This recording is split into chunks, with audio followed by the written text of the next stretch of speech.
வரவேற்க தகுந்த விஷயம்தான். அதாவது சமுதாயத்துல ரொம்ப நலிந்த நிலையில் இருப்பவர்களை கைதூக்கி விட வேண்டியது சமூக நல அரசின் கடமை. தேர்தல் காலமாக இருப்பதால் சில அரசியல் விமர்சனங்கள் வரத்தான் செய்யும். ஆனால் அரசியல் விமர்சனங்களை பொருட்படுத்தாமல் முதலமைச்சர் செய்கிறார் அப்படிதான் பயனாளிகள் நினைப்பாங்க. மாற்றுத்திறனாளிகளுக்கு உதவி செய்ய வேண்டியது நம்மளோட கடமை. அதே போல கைம்பெண்களுக்கு உதவி செய்ய வேண்டியது நம்மளோட கடமை. முதியோர் உதவி தொகை மாதம் மாதம் நம்ம கொடுத்துட்டு இருக்கிறோம். அது இந்திரா காந்தி அம்மா காலத்துல இருந்து ஒரு ஸ்கீம் இருக்கு அதுக்கு.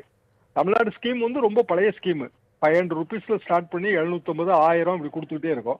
மாதம் மாதம் உயர்த்தி வழங்க வேண்டும் என்பதும் ஒரு கோரிக்கை இருக்கிறது. புதிய அரசு வரும்போது அதை செயல்படுத்துவார்கள் எதிர்பார்க்கலாம். இப்போ 2000 ரூபாய் ஒரு ஒட்டுமொத்தமாக கொடுக்கப்பட்டிருக்கிறது. மொத்தம் 3 அறிவிப்பு. இதுல நீலகிரி மாவட்டத்துல தேயிலை கொள்முதல் விலையை உயர்த்தி இருப்பது அது கண்டிப்பாக தேயிலை விவசாயிகளுக்கு ரொம்ப பயனுள்ளதாக இருக்கும். மீன்பிடி தடைக்கால உதவித்தொகை அது ஒட்டுமொத்தமாக இப்ப ரிலீஸ் பண்ணியிருக்காங்க. மீனவர்கள் பெரிதும் வரவேற்பார்கள். அது போக கிட்டத்தட்ட ஒரு 37, 38 லட்சம் குடும்பங்களுக்கு பயன் வர்ற மாதிரியான இந்த தொகுப்பு. தேர்தல் நேரம் அந்த விமர்சனத்தை பொருட்படுத்தாமல் இதை அரசு அறிவித்திருக்கிறது. அப்படித்தான் நான் பார்க்கிறேன்.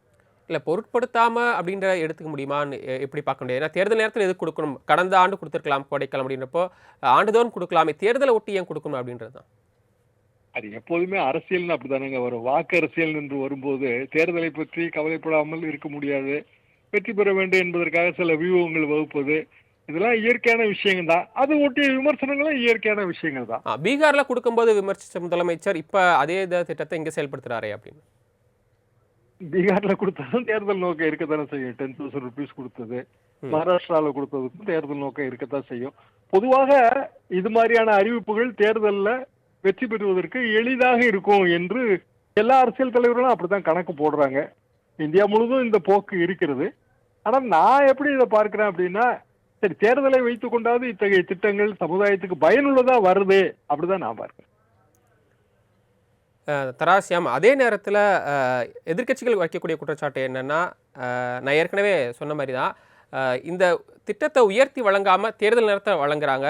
இது ஒரு பார்வை. இன்னொரு பார்வை என்ன அப்படின்னா, முதலமைச்சர் மேடைக்கு மேடைக்கு பேசுகிறாரு, நாங்கள் அவ்வளவு திட்டங்களை நல்ல திட்டங்களை செயல்படுத்தியிருக்கோம், இதை சொல்லியே வாக்கு கேட்கலாம் அப்படின்னு சொல்கிறப்போ, அதை சொல்லி வாக்கு கேட்கலாமே, இதை எதுக்கு இப்போ ஒரு சிறப்பு நிதியை அறிவிக்கணும் அப்படின்ற ஒரு கேள்வி. சிறப்பு நிதி அறிவித்ததற்கு பின்னால் தேர்தல் வருகிறது, அது சரிதான். யானை வருவதற்கு முன்னாலே கேட்கிற மணி யோசை மாதிரி தான். ஆனால் இந்த விமர்சனங்கள் பொதுவாக எடுபடாது. என்ன காரணம்னா, பயனாளிகளுக்கு பெரிய மகிழ்ச்சி இருக்கு. இப்போ மகளிர் உரிமை தொகை உயர்த்தி, மகளிர் உரிமை தொகை ஒட்டுமொத்தமாக தரப்பட்டது. அதுல விமர்சனங்கள் வந்தது. ஆனால் கிராஸ் செக்ஷன்ல நம்ம கேட்டு பார்த்தோம்னா எல்லாருக்குமே அதுல மகிழ்ச்சி இருந்தது. பயனாளிகளுக்கு ரொம்ப மகிழ்ச்சி இருந்தது. ஏன்னா ஒட்டுமொத்தமா திடீர்னு காலையில் எழுந்திரிச்சு பார்த்தோம்னா 5000 ரூபாய் நம்ம மொபைல்ல வரவாயிருக்குங்கிறதுல பெரிய மகிழ்ச்சி இருந்தது. அதே மாதிரி இதுவும் மகிழ்ச்சியை தான் தரும். விமர்சனங்களே அதனாலதான் ஜாக்கிரதையா வைக்கிறாங்க எதிர்கட்சிகள். காரணம் அவங்க ஓட்டரையும் அது பாதிச்சிடக்கூடாது. இதுல இந்த கட்சியோட ஓட்டர் அந்த கட்சியோட ஓட்டர் நம்ம பிரிச்சு கொடுக்க முடியாது இல்லையா? 37, 38 லட்சம் குடும்பம், அதுல எல்லா கட்சிகளும் சேர்ந்தவங்களும் இருக்கத்தான் செய்வாங்க. மகளிர் உரிமை தொகை வழங்குது, எல்லா கட்சியும் சேர்ந்தவங்களும் இருக்கத்தான் செய்வாங்க. மீன்பிடி தடை காலத்துக்கு மீனவர்களுக்கு கொடுக்கப்பட்டுள்ளது, எல்லா கட்சி சேர்ந்தவங்களும் இருப்பாங்க. மீனவர்கள் இன்னும் சொல்லப்போனா அதிமுக மிக அதிகங்க. எப்போதுமே எம்ஜிஆர் காலத்துல இருந்து மீனவர் சமுதாய ஓட்டு வங்கி மிக அதிகம். எனவே பெரிய விமர்சனம் வைக்க முடியாது. விமர்சனம் வைத்தால் அவங்களோட ஓன் ஓட் பேங்க் அதுல அதிருப்தி ஆகும்.